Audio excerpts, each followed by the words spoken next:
Hello, friends. I want to take a few minutes to lay out what the rent back process is and what options are for buyers and sellers. So, when a seller is still living in their home during the listing process, it's not uncommon that between trying to schedule movers, or especially if they may need more time to get into their next home, they may need a little bit more time, a little more longer to move out after the scheduled settlement day. For any buyers getting this home as their primary residence, guidelines state that those buyers must take possession within 60 days. Now, in normal real estate markets, something like a 1 to 2 week or maybe upwards of 30 days isn't too uncommon for rent back time. And in regards to what the sellers, previously the owners, now tenants of the new owners, would pay for the rent back, again, in most normal markets, would most commonly be a proration of the new owner's mortgage, their PITI, principal, interest, taxes, and insurance, or sometimes an otherwise negotiated amount that is reasonable to what rental market value may be. Also common is for the previous owners, now tenants, to have a security deposit held, average of around a month or so of free rent, of rent, give or take, by the title company held at settlement and escrow. So then when those tenants move out, provide the home is still in substantially the same condition as it was at settlement, they would get their security deposit back.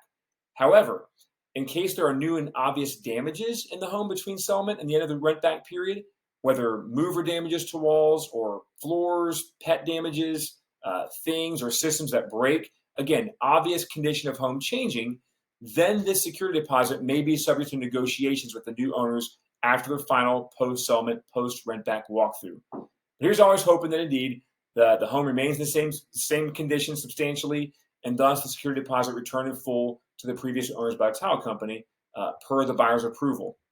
Now, I mentioned the normal rent back scenarios. Hang in there, friends, and trusting you're tracking with me.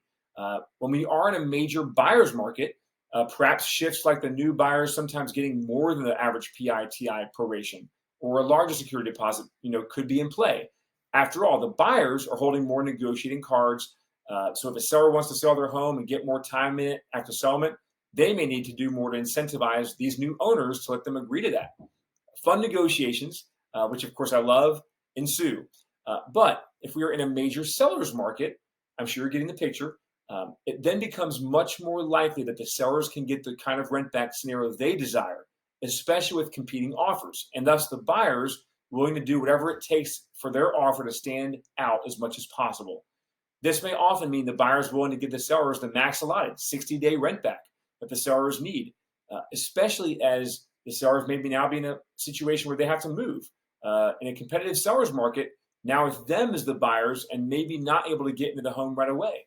Um, on top of the 60-day rent back, it may also often mean that the buyer is proposing the most enticing option for their offer to stand out and have a better chance of acceptance, thus giving the sellers a free rent back. Again, not uncommon. And maybe also a smaller security deposit, a security deposit risk, basically.